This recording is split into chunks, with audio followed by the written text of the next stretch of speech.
Hello there guys, it's Stephen here, back with another video. How are you all doing today after Manchester City's 3-0 win last night against West Bromwich Albion, and after the transfer window slammed shut? I've got a new camera today, by the way, as well, so I don't know if this footage looks good. I don't know how to use it because I'm an absolute simpleton when it comes to tech. Fingers crossed it looks alright, and if it doesn't, I'll get it better for next time, but I'm giving it a go today. Hopefully the mic and the audio should be good as well, because I've got a lovely brand new mic. What is it? It's a video mic Pro. It's a Rode Video Mic Pro and it's really good. But anyway, today I'm going to discuss Lukas Nmecha and Brahim Diaz. After the injuries and after the lack of incomings in the transfer window, Guardiola said that last night that Lukas Nmecha has been promoted to the first team. I'm going to guess a few of you don't know that much about him, which is totally fine. Given the fact that I watch a lot of academy football, I thought I'd give you a bit of an update on who he is, what he's like, how he plays, and what it could mean for the academy. But before I go too far, as ever, I want to say thank you to the newest patrons. After last night's video, two more people got involved, and that was Christo Hating and Uriel. Guys, thank you very much for your support. I appreciate you all absolutely loads. Patreon.com/Esteemed Kompany if you want to get involved. But today I want to discuss a little bit about Lukas Nmecha, Phil Foden, Brahim Diaz, because there's been a little bit of criticism recently about academy, and some of it is warranted, some of it isn't warranted, and in general this is a positive step. Through adversity sometimes comes this little glimmer of hope. I know it's awful that Sane and Jesus and so on have all got injuries. It's nice knowing that maybe one or two of the young lads will get a chance, because that is what football for me personally is all about. Seeing these young lads who have been at City's academy learning their trade get a chance. I know sometimes it's fun to sign a £50 million player, but I subscribe to the theory personally, and I don't expect everyone to share the same view, that sometimes football's more fun when it's a young player that no one's heard of breaking through. It's just a little bit more exciting, and I get more from that personally than signing a £70-80 million player. Sometimes that's fun, but sometimes so is the opposite, which is giving an unheard kid a bit of game time. But who is Lukas Nmecha? Now, well, Lukas Nmecha, if you don't know much about him, he's a striker. First and foremost, he's a striker, and he's a big lad as well. He's technically very good, very comfortable. When he made his debut against Leicester, he was obviously put out on the right wing, which is not a position that he particularly excels at. He is a striker first and foremost.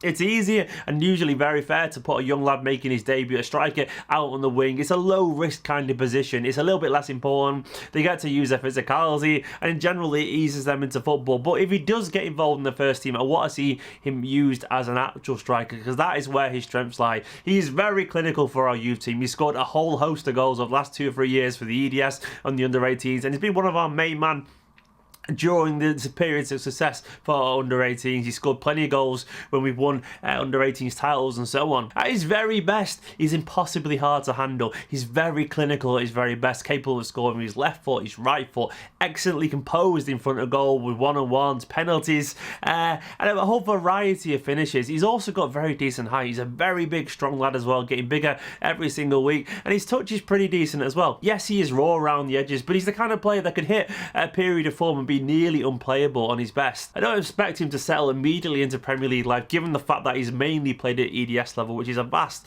level below professional football, but he's a very good player and we have to be patient with him. Someone needs to relax the burden on Aguero's shoulders. It can't just be constantly a false nine with Bernardo Silva, and given the fact that Jesus could be out for another 3 or 4 weeks, Guardiola himself wasn't sure how long he's going to be out for. Maybe Nmecha being involved could relax Aguero a little bit, give him some time off against someone like Wigan or someone like that. Nmecha is a good player. He's 19 years old now. He's ready for first team football somewhere, and hopefully he's at Manchester City. Sometimes you never know. A player like Nmecha can come out of nowhere. Look at Rashford over at Man United. Get a chance to surprise a few people. He certainly knows where the goal is, and he certainly knows how to handle himself. He's a very good player, and at his very best, he reminds me a little bit of someone like Anelka every now and then. No, maybe not quite as graceful, but he has that same ability to bounce off people and run past people and just kind of glide past challenges. He's a very direct striker, Lukas Nmecha, and that's what I like about him. He's one of those strikers that's got one thought in his mind, and that is to score a goal. That is to run at people. That is to be strong and direct and aggressive, and that's not a bad trait to have as a striker in general. He isn't the finished article, do not get me wrong. I'm not saying he's top class yet, but he's a very promising footballer, and these promising footballers need to play at a higher level sometimes to test themselves amongst men. If I'm being totally honest with you, I suspect that his future probably will be on loan next season. I hope he gets a bit of football and proves me wrong here, but I suspect he'll go on loan somewhere next season,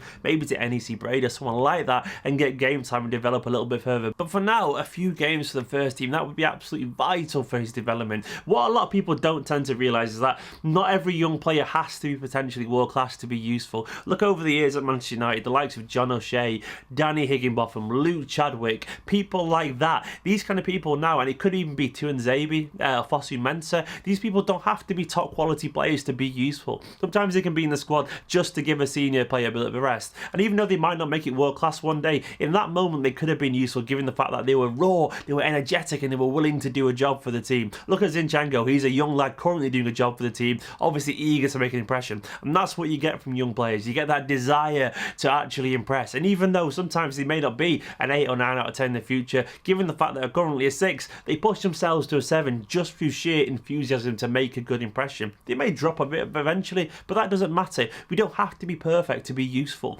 And look at the likes of Fernando over the years, and Demichelis, and a really old Gael Clichy. These players weren't quality, and they didn't have that energy and desire to impress either like the young players do. Young players can be very useful, and sometimes you can be surprised what they can do given the chance. Lukas Nmecha could be that kind of person. He has all the technical abilities, a big strong lad, he can score goals, he's the kind of person that can get a goal out of nowhere every now and then. I'm not saying start him, but if Aguero is looking tired, don't leave him on for the sake of it. Put on Nmecha for 15-20 minutes. It's relatively risk-free against a team like West Brom when we're cruising. He's the kind of person that could alleviate some pressure, and that's what we should use these young lads for. Look at Brahim Diaz last night against West Brom as well. His little cameo was it was wonderful to see, wasn't it? A tenacious, intelligent, skillful little player getting stronger every single day, and he in general scared West Brom. He was bright, he was intelligent, he's got ability, he's something else different to handle. Obviously they kicked him to pieces, but he showed to me that he is ready. A lot of people subscribe to this idea that apparently it's a risk to give a young attacker 15 minutes. It isn't a fucking risk. That's absolute nonsense. These players are very intelligent. They know how to play the system. That's why they're at Manchester City in the first place. They may not be as good as their first team counterparts, but they don't have to for all the reasons I've just said. They just have to be useful every now and then. Brahim, he could be the silver lining that happens from not getting Mahrez. I'm delighted that he's getting his chance. I'm delighted that he proved to people last night that he's a very good player, because he is not alone. Look at Phil Foden as well. Some people have been saying, oh, Foden won't get a chance now if City do sign Mahrez or whatever. I've seen loads of think pieces from journalists. It's general nonsense. Foden is 17 years old. He's less physically ready than Brahim and Lukas Nmecha, and obviously he's hugely highly rated. The fact that he's training with the first team at the moment, that's incredible for his development as a Manchester City player. I have been very critical in the past of Manchester City's academy inclusion. I think in general we're not that very good at it. I think the signs now though are relatively promising. I'm hoping that Guardiola, now the fact that he's got to, is going to use these lads, because it's a great thing for the club. It's great for the CFA. It's a great boost for all the young lads who trying to get their way into the first team. It shows that if you're good enough, maybe you'll get your chance eventually. Yes, it's because of injuries, but that's how it probably should be in general. These young lads should be the backups, not a bunch of random no-mark players that we sign for a few million, sell a year later. We should use these young lads, not just spend 30-40 million on a backup every now and then. Personally, that's how I prefer football to be. It's great for the academy seeing the likes of Foden, Brahim, Nmecha get football. I think it's a very big statement from Guardiola to come out and say that Nmecha is now part of the first team. That will fill him with confidence. He probably didn't even know that himself at the moment. Maybe he did, maybe he didn't. But to hear that from the manager, from the best manager in the world, to say that he's now involved with the likes of David Silva, Aguero, Kevin De Bruyne, that must be an absolute boost in the arm. And playing and training alongside these people every single day, he'll develop more in the next 2 or 3 months than he would have done in the past year and a half. I'm almost certain, because that's what happens when you play alongside quality. Give these lads a go, give them a chance, because it might just surprise a few people. Anyway guys, that's the end of this video. I hope the camera quality was okay. If you want to get involved, get in the comments below, drop a like on this video, let me know who you're most excited to see. Is it Lukas Nmecha? Is it Brahim Diaz? Is it Phil Foden? All I know is they're all exceptionally good players, worth a chance. Guys, thank you very much. Subscribe if you're new, get in the comments, drop a like on this video, and I will see you next time. Hello there guys, it's Stephen here. Thanks for watching another Esteemed Company video. I want to say a big thank you to all the people who've been showing so much support to this channel recently. The Patreon is basically my lifeblood. It keeps this channel going. Thank you very much. I put so much effort in my spare time to make these videos for you, and it's glad to know that they appreciate it. If you want to head over to patreon.com/Esteemed Company, get involved. Guys, I'll see you next time.